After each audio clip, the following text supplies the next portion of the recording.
2 तारीख को प्रशांत किशोर दल नहीं बना रहे हैं। 2 तारीख को बिहार के 1 करोड़ लोग एक साथ आकर अपने बच्चों के बेहतर भविष्य के लिए बिहार में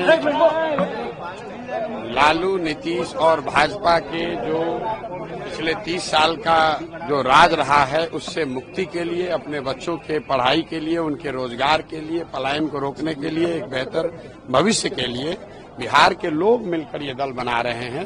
प्रशांत किशोर की भूमिका जो पहले थी वो आज भी है। फर्क बस इतना ही है कि पहले मैं दल और नेताओं को मदद करता था, उनको सलाह देता था, उनको बताता था कैसे चुनाव लड़ना है, कैसे संगठन बनाना है, कैसे कैंपेन करना है। काम मैं वही कर रहा हूँ। अब फर्क इतना ही है कि दल और नेता को छोड़कर हम बिहार की जनता को ये सलाह दे रहे हैं।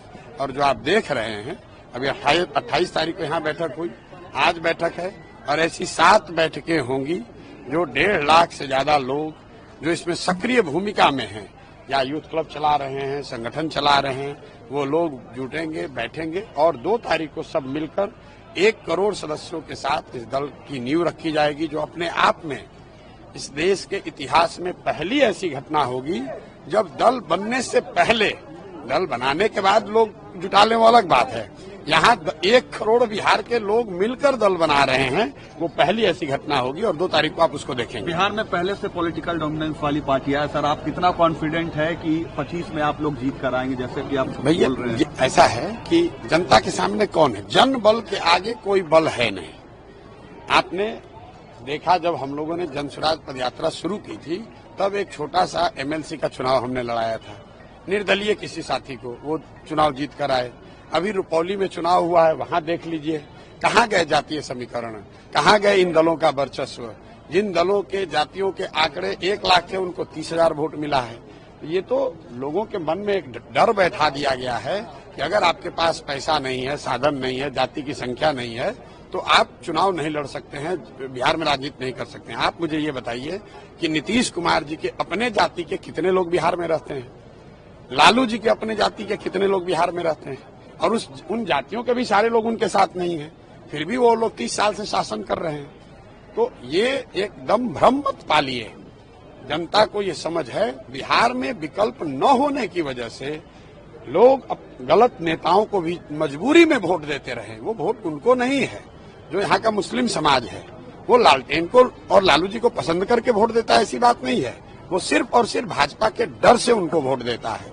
जिस दिन वो डर खत्म हो गया, जिस दिन उसको दूसरा विकल्प मिल गया, तो आप देख रहे हैं कि जैसे पुराने लालटेन में से किरासन तेल निकलता है, वैसे लालटेन से किरासन तेल निकल रहा है। मुस्लिम समाज ये समझ गया है कि भाई हम तो किरासन तेल हैं, हम और हमारे बच्चों का भविष्य जल रहा है, बर्बाद हो रहा है और रोशनी किसी के घर पर हो रही है। तो ये रुकने वाला नहीं है। यही हाल भाजपा का है। भाजपा को और NDA को वोट कौन दे रहा है? जितने लोग उनके पक्ष के वोट देने वाले हैं, उससे ज्यादा वो लोग हैं जो लालू जी के डर से उनको वोट देते हैं। आप पत्रकार हैं, आपको इसकी बात ज्यादा बेहतर समझ है।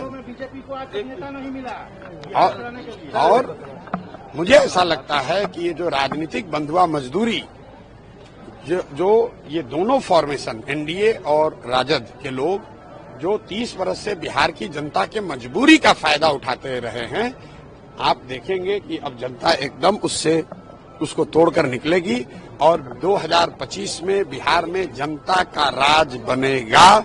इस बात को आप लिख लीजिए। आज तक चुनावों को लेकर जितनी भी भविष्यवाणियां मैंने करी हैं, कभी गलत हुई नहीं है, ये भी गलत नहीं होगी। और यहाँ हम खाली सर्वे नहीं कर रहे हैं, 2 बरस से गांव-गांव चल भी रहे हैं। तो जो भी भगवान ने मुझे शक्ति बुद्धि दी है, जो मैं देख समझ पा रहा हूँ, बिहार में लोग इस बंधुआ मजदूरी से, राजनीतिक बंधुआ मजदूरी से, लालू के डर से भाजपा और भाजपा के डर के लालू को वोट देने के चक्रव्यूह से निकलना चाहते हैं।